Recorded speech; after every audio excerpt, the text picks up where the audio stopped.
Great. Well, thank you. I don't know if there's any particular order to present these in, but I'm more than happy to kick things off. So just to introduce myself, my name is Richard Wingfield. I work for Global Partners Digital. We're a human rights organisation based in London, focusing on the internet and digital technology, and we've been part of the UK government's multi-stakeholder delegation at the ITU's Plenipotentiary Conference and ITU engagement for a number of years now. And so I was in Dubai, which was slightly warmer than London. It's been a slight adjustment coming back here, to be honest, but very relieved to be so, as I'm sure you'll find out in a few minutes. Can I start by asking, can you put your hands up if you've heard of the International Telecommunications Union? Okay, fantastic, excellent. Now keep your hands up if you can. So hands up if you've heard of the ITU, and keep your hands up if you would be happy with the ITU playing a leading role in internet governance and regulation of ICTs. Well, I'm disappointed to hear that, because half the world would take a different view, as I've learnt over the last 3 weeks. The ITU's Plenipotentiary Conference was, in theory, supposed to discuss a wide range of issues relating to telecommunications, infrastructure, and to a certain extent ICTs. But in reality, the conversation was, as has been the case now probably for 6, 8, 10 years now, dominated by issues relating to internet governance and the role of the ITU within that. A number of key issues came up this time that I want to sort of run through briefly, and it's interesting as I was looking through the agenda of today's event that pretty much every subject that's been talked about as part of this UK IGF was also a subject for discussion at the ITU, whether that's child online protection, cybersecurity, data protection and privacy, artificial intelligence. All of these exciting topics were discussed at the Plenipotentiary Conference, with very strong efforts made by a number of governments, primarily from the Arab region, Russia and many of the former Soviet states, supported by states in Africa, to have a greater role in internet governance broadly, but also regulation and standard setting on some of these technologies as well. So very strong efforts were made, with a number of new resolutions being put forward for the ITU to be engaging on issues like over-the-top services, on big data, on artificial intelligence, calls for its existing mandate, where it has a limited scope to engage on issues of cybersecurity and internet governance, for that mandate to be increased.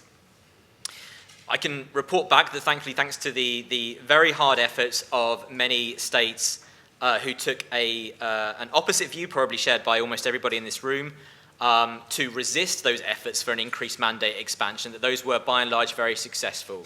You had a very, what felt like an almost 50-50 split during the conference between those 3 regions of the world that are pushing for the ITU to be doing more on these issues, and 3 regions, by and large, Europe, the Americas, and strongly supported by Australia, New Zealand, Japan, for those efforts to be resisted. And I think it's worth noting that the UK itself played a critical role in those discussions as well, and we're fortunate to be in a country where the UK government and the representatives at the ITU took a very strong stand and coordinated a lot of the work that led to those successful outcomes.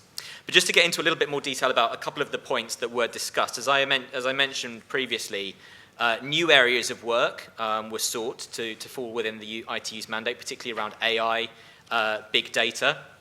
Efforts were made in relation to cybersecurity for the ITU to start doing more normative work, standard setting, again calls for the development of a global cybersecurity treaty that the ITU would lead on. Within internet governance, more explicit language about the ITU's role, playing a leading role, in fact, when it comes to issues of internet governance and certain aspects around that, whether that's policy matters or domain names, and a real reluctance within any of those discussions for any recognition of multi-stakeholderism as a principle. So whether you are talking about policy making when it comes to cybersecurity, AI, whatever it is, any sort of suggestion that this work should be done in multi-stakeholder processes was strongly resisted by a number of states who would largely prefer to keep that within the realm of either nation states or in multilateral processes. So perhaps not some sort of unsurprising results there, which were thankfully restrained. And I think that one thing that I've learned as part of this work is the much greater need for attention to be paid to the ITU as a forum. I think it's wonderful that the majority of people here have heard about it, but I think when compared to other international processes, the ITU tends not to attract so much attention. But some very real and serious issues were being discussed over the last 3 weeks in Dubai. And without the efforts of the UK government and others, we could be drifting towards a situation where a lot of regulation, where a lot of standard setting will be developed on issues like these in a very closed forum. So I think there's a role for all of us to make sure that this forum does not become forgotten about, but also to raise greater attention to it. And I think this will remain the case in the upcoming years. The issues that were discussed are repeatedly raised within all forums at the ITU and will come up again over the next few years. I think in the medium term, we'll be looking at the WTSA in 2020. There'll be another World Telecommunications and Policy Forum in 2021, and of course, the Plenipotentiary Conference in 4 years' time as well. And it's never too soon to start thinking about how engagement within those processes can be increased, not just within the UK, but externally, because I think one thing that the UK does extremely well is by having multi-stakeholder delegations and national processes that feed into its proposals at the ITU. Real benefit comes from that, and that's something that we don't see in many other countries around the world. I'm lucky enough to be a civil society representative on a delegation. I think there were perhaps only 7 or 8 other countries around the world that included people from outside government regulators and maybe a couple of the major big companies involved. So I think the UK's model is one that works extremely well. It would be great to see that amplified and emphasised elsewhere, whether that's with our colleagues in the European region, in CEP, whether that's through the Commonwealth, whether it's through the UK's fellow members on the Freedom Online Coalition, the 30 governments around the world committed to a free, open and secure internet. In fact, the FOC, the Freedom Online Coalition, released a statement just before Plenipot calling for such multi-stakeholder expertise to feed international processes. So it'd be great to see some more of the work that the UK has done there being publicised and encouraged in other parts of the world as well. I'm going to pass over, because I'm conscious of time, to some of my colleagues, but if there's sort of an opportunity to dig into some of the more specific details and the issues that were raised at Plenipot, I'm more than happy to chat about them at the end.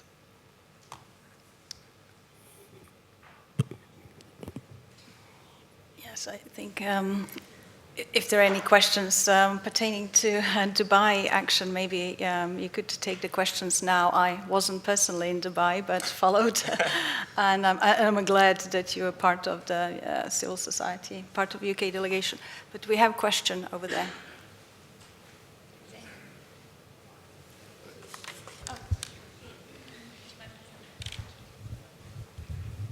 It's not a question, it's a comment.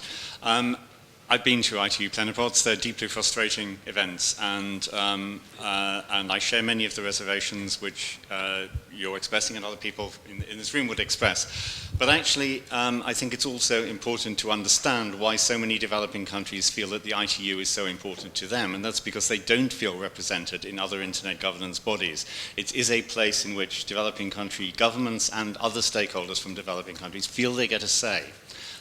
So I think it is really important to take a constructive view towards how the ITU can develop and how participation in that can be more inclusive, as well as defending the positions of northern industrial governments or northern industrial countries within that. So I'm not being negative about the positions I'm not disagreeing with what you're saying. I'm saying there is a need to understand why within the international context of communications policy, the ITU is considered very important by developing countries, and we should respect that. I think that's right. If I can respond very, very briefly to it, I mean, I think you're absolutely right within that, and I think there needs to be a greater understanding, which perhaps I skipped over in my sort of shortish statement about why there are actors at the ITU that take the positions they do and why the institution takes some of the positions it does. But I will retain a degree of skepticism about it as well. There were instances where we saw some delegations literally giving the lines to be taken by other states, literally giving pieces of paper to states, telling them what they should be saying when it came to certain resolutions. So I think definitely there needs to be a greater understanding, but I think it's important not to forget the political motivations as a key aspect to that as well.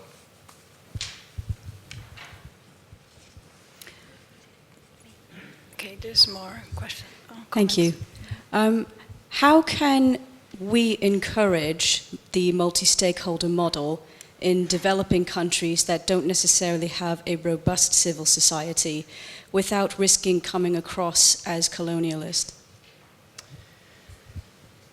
I think that's an excellent question, and I think it's part of a broader question about the role of civil society within a number of countries. There were, I can see my colleague Ollie, who led our work on the artificial intelligence within the ITU's Plenipot, and when there was a reference to civil society during one of the discussions, a number of member states asked what civil society was because they didn't understand the term, how genuine they were about that, or whether they were sort of dismissing the idea of civil society's involvement, I don't know. I think there is a fear within some governments of what civil society does.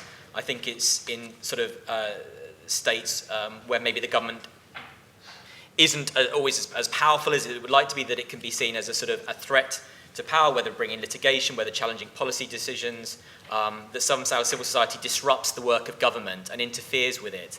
And I think that approach needs to be countered, definitely, and that we need to look at strengthening the role of civil society within these countries more broadly, rather than specifically at the ITU. But I think the UK can do some work in that, as I mentioned, which is to emphasise how, I don't want to sort of speak for myself necessarily, but how civil society can add value to the experiences of governments, to bring in particular levels of expertise on certain issues, to provide support and information that government may not have necessarily, and that it can be a constructive partner within multi-stakeholder processes rather than always an obstacle or something that needs to be challenged. So I think there just needs to be a greater understanding and an emphasis of the constructive role that civil society can play. But of course that's very difficult in many countries where civil society is likely going to be disagreeing a lot with what government will want to do. So it's not an easy question to answer. I think there were two hands up here. Well, actually, just another comment, really. You didn't ask why we all took our hands down when you asked your question about the ITU. I want to relate the experience I had just after the Spectrum, the four-yearly Spectrum meeting. I happened to be having lunch with the chief scientist at one of the world's largest mobile phone company, China Mobile. And I asked her what a reaction to the ITU Spectrum. She said, well, we didn't get anything. None of our Asian country partners, like India, Korea, Japan, got anything either. We can't wait another 4 years, so we're going to go and do our own thing. At the Alibaba launch, 3 weeks ago in the UK, they put their standards slide up, and the top row was all Asian standards. Now, what are we doing to comply with what they're doing, and are we moving fast enough out of it? I totally endorse what you're doing with the developing countries, or what they're doing with the developing countries, but we need to keep up to speed with the fast runners as well. And that was basically the comment.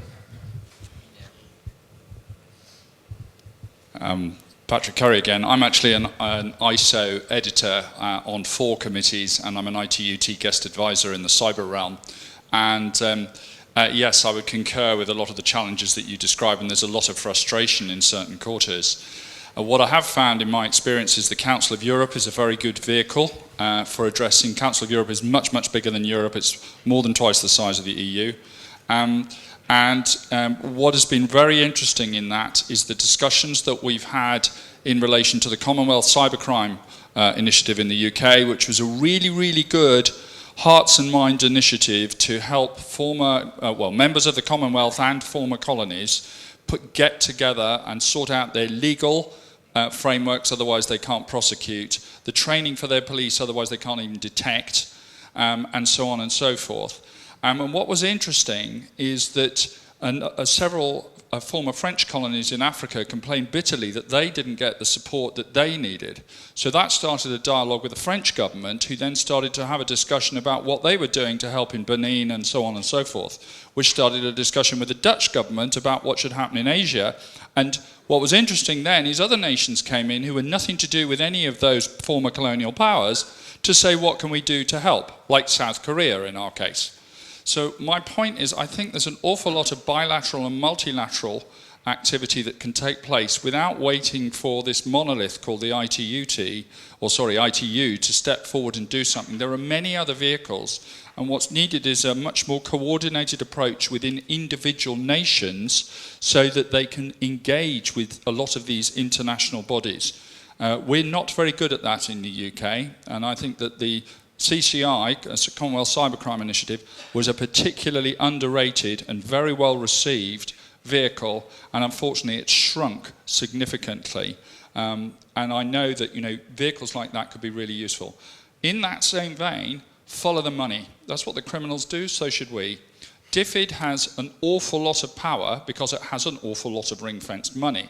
I am not aware, and I'm glad to be corrected if somebody wants to, what is DCMS doing, as not a criticism, what could it do to work with DFID and DIT to help the economic side of development work? Why is it that the German government is currently funding some cyber initiatives and economic initiatives in Commonwealth countries in Africa? Why aren't we doing that? And that, I think, would go a long way to help resolving some of the things that we've talked about. Sorry. Well, yes, I will leave that to my friends and colleagues at DCMS. But I think I just want to pick up on one very quick point before I pass over. And I think that's one of the reasons that the ITU is attractive is that capacity building that it can provide, and I think that's absolutely critical, and that a lot of support can be offered and other organisations to help countries build the infrastructure and the other sort of capacity gaps that they have to be able to address some of these challenges. I think one of the concerns I have about some of the stuff that goes in the ITU is that the answer is not always regulation and standard setting. It's not always, let's get a treaty to deal with this issue. OTTs are challenging our income, so let's regulate them. So that's my worry, is that because it's a regulatory standard setting forum, that it becomes attractive because it feels like an easy way to deal with a problem, and actually it's a lot more complicated, and the ITU isn't always the best person to help address some of those broader policy issues. So I'm going to, unless there are any more questions, I'm conscious I'm going to pass it over to Desiree. Thank you, Richard, and yes, welcome to our Mark and Mine's 171 sessions abridged IGF report in less than 10 minutes. So I'll just start with maybe giving some basic stats and then asking what was different, why was this IGF important, and what is the main focus where we can get into more important discussion how to strengthen and change and shape the IGF going forward. So it's not a misnomer to say that good governance starts at home, so whatever we do here at our IGF would actually reflect on the global IGF and all the regional, national, and IGFs as well, and youth nationals will help shape the new IGF. So what was different, maybe to start from this, is this was the first IGF out of the 13 one so far where the Secretary General actually was present, and he addressed all the 3,000 participants, 2,000 present and 1,000 online. And three things that he has mentioned is that we should really look into changing the IGF as a multidisciplinary forum where we would invite some experts that usually do not come to these meetings, like philosophers and anthropologists and so on. And I think he also made a big point saying that we should really address the point of outreach for the global IGF, whereby weak voices that have no way of expressing themselves and participating in this global IGF should be encouraged or somehow helped to participate. I think lastly he did made a call and asked everyone to work better on the language that we use at the IGF, so there's some consistency and more understanding among the IGF participants. So as we know, the IGF, the global one, is not necessarily closely linked to the UN, but it's more attached to it, and it's one arm detached, if you like, and self-funded event by the stakeholders. And what was interesting is that President Macron made a very interesting speech that left at the opening session that left most of us thinking a lot of what he meant, because he was really alluding to the changes of the IGF in terms of IGF having concrete policy outcomes. And as you know, IGF has been set up to be a policy shaping rather than a policy decision-making body.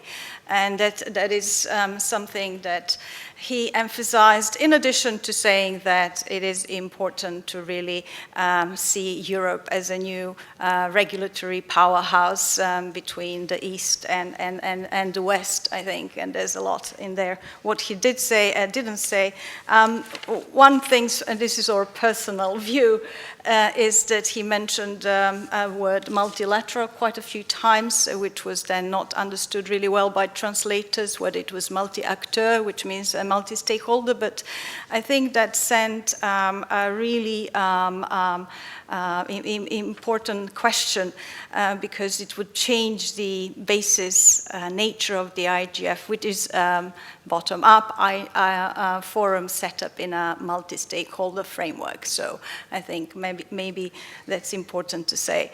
The topic, as we can see, it was trust in the internet, and I think apart from many busy sessions that were there, we could see that in the corridors people are saying, is it trust in the technology? Can we build trust with the technology? Or is it trust also behind the people and institutions that are running this institution, helping us to curb the negative influences of the internet and try and build on the positive effects of the internet. You can see it was a busy meeting, but the good news is there were about 43% of gender diversity as well, female participation at the IGF. There was a substantial attendance from France, UK, but also Brazil and African region. So it has covered and had a diverse participation. There were about 35 remote hubs and a large population, I think, from African region participate via these 35, some of these 35 remote hubs. So it's maybe good to know that the way how the multi-stakeholder advisory group worked, it really looked at these 8 pillars and to be behind all the 171 sessions that took place in the 3 days in Paris only last week. And they looked at cybersecurity, trust and privacy, and there are key messages that you can find further on the website of the IGF. So the main themes were segregated in these categories: development, innovation, and economic issues, digital inclusion, in accessibility, human rights, gender, and so on. And youth, emerging technology. There was a lot to talk about AI and ethics and blockchain for good, as well as evolution of internet governance, which I hope will address, as well as media and content, fake news, and regulation. There were some novelties, and that's one of the things I'd like to point out, is that the internet technical community also proposed and was present quite firmly with some difficult topics about consolidation in the network, and what does that mean for developers and for all the companies developing standards and protocols if there is a huge concentration and consolidation on the very pattern of the internet traffic. So these are some of the mega trends that were discussed, encryption as well, and there's a lot of MEPs in the audience, so that bridge has been built, and Main Internet Society also helps highlight some of the issues. There was a lot of sessions on cybersecurity, and there were a lot of dynamic coalitions taking place, but one of the new ones that has been launched was the DNS coalition on domain name system and universal acceptance, meaning trying to cover some of the acceptance of various scripts and how to bring more attention to developers and companies working in this area to make multilingual scripts acceptable. So I already said what was different. It was that this IGF was not a standalone event. It was actually packed and in between the Paris Forum and the Digital Week, Paris Digital Week, and also I think maybe there's some more things that have happened there, and that was the so-called Paris Appeal, or Paris Call for Trust and Security, which I believe the UK has signed, and maybe Mark would fill in on that. There was also an opportunity for people in the open forum to give input straight to the Secretary General about the UN high-level panel that has been formed in July this year, 18th of July. So what are the issues? I think this is still an outstanding think that there are too many sessions, and some of us have started thinking about this and providing input, and I think there's a working group and there's constantly an open call for collaboration and providing feedback even on this Paris IGF, how we could improve and have more dynamic discussion and have more concrete recommendations, or something that would be conducive for policymakers when they leave the IGF and go and develop policy. So I think also it's not a secret that financial support is one of the IGF. Trust is something that needs a really good care and needs more support and more diversity, because it's not funded by the UN but by the stakeholders. And before I just put these slides, you can read more on these follow-up links, because there is currently a draft of the IGF chair with some of the key messages, and it's not been completed, so you can read more about this, and we can discuss this further.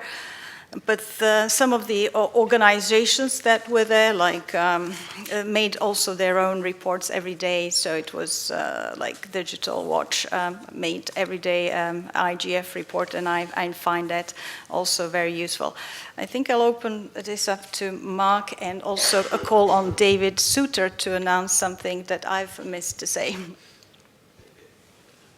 Yes, thank you. Thank you, Desiree. Is this on? So David first. So the thing that I would do is something else that happened at UNESCO, in fact, yesterday, which is that it reached agreement on the Internet Universality indicators, which have been under discussion for around 2 years, and the subject of, I think, probably the biggest multi-stakeholder consultation process any UN body has done around the internet governance. So these are indicators which are intended to look at, to enable national assessment of national internet environments on the basis of rights, openness, accessibility, that's their term for access, and multi-stakeholder participation, plus cross-cutting factors such as sustainable development, gender, children, and trust and security. So it's an important new framework, and I think one of the things that I'd emphasize about it is that in the discussion yesterday, while there were a couple of the usual suspects that were amongst member states that were negative about the proposal, there was very strong backing from both developed and developing countries for it, and I think that that a lot of that resulted from the extensive work which UNESCO had done to ensure the engagement of all stakeholders there, including the governments of developing countries. Thank you, David. Okay, thank you, David. Mark Carvell from the DCMS international team. I was in Paris for the IGF. The weather report on that was, well, it was fairly drizzly and murky, and the Eiffel Tower disappeared into low cloud and so on. But the French government did a pretty good job hosting this IGF. They came in, I think, in February, in the absence of a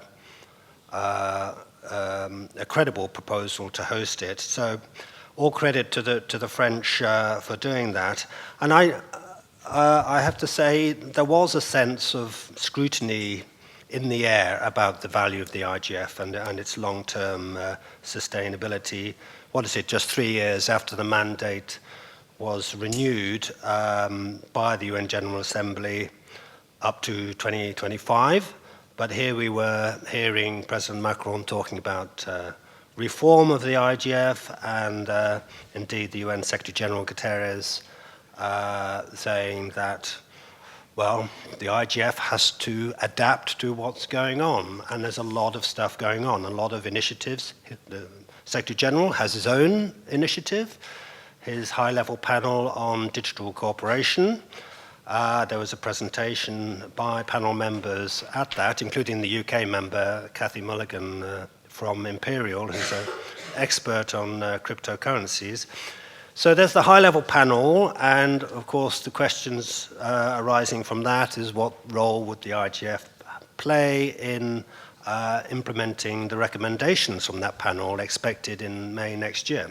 By the way, there's a call for contributions, and the initial deadline for that is the end of this month. So if you are minded to respond to that request for comments on values and principles, how principles can be embedded in projects of cooperation in the digital area, examples of digital cooperation that succeed, what are new modalities that could be adopted, you've got very little time because the deadline is the end of this month. But it will continue to receive contributions, but don't miss that initial deadline because it'll inform their initial report. So there's the UN Secretary General's high-level panel. What will the IGF role be for that? And a strong message from the Secretary General, really, that the IGF could step up to the mark in breaking down the silos of digital transformation, discussions taking place on health, education, development, and different fora. But there's the opportunity, really, to break down those silos, and perhaps the IGF couldn't fulfill that role. So, as Desiree referred to, there are quite a few challenges ahead for the IGF. We can look forward to a very strong one, and again in Europe next year in Berlin in November. The German government are going to host it. So that's 3 European hosts in a row. That doesn't look good for a global multi-stakeholder forum. So 2020 and beyond, we really need to see this valuable meeting place for stakeholders worldwide take place in Africa or Asia, Pacific, somewhere where that will enhance the inclusivity, because it didn't seem to me in Paris that there was strong diversity from across the world. There were African stakeholders there, certainly from Kenya, Nigeria, but I didn't get a sense of a very strong African presence, nor from Asia, South Asia in particular, India.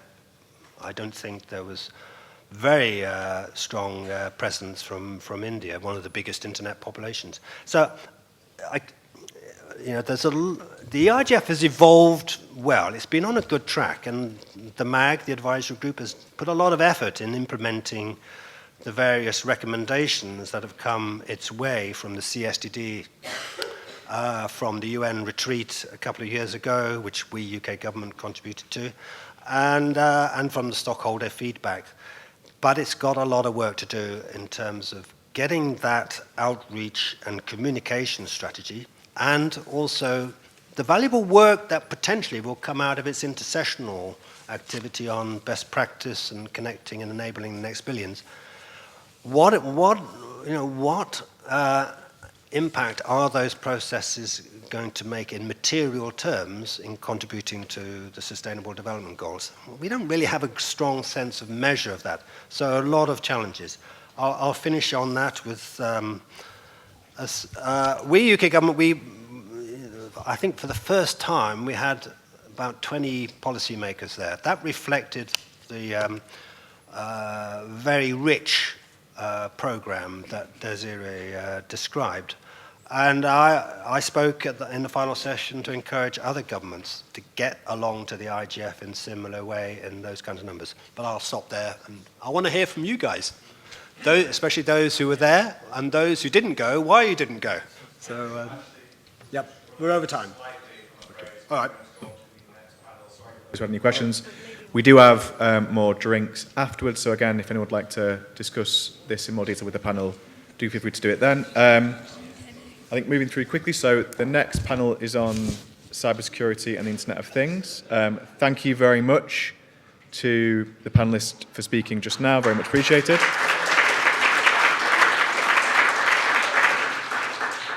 That was excellent, absolutely excellent. But yeah.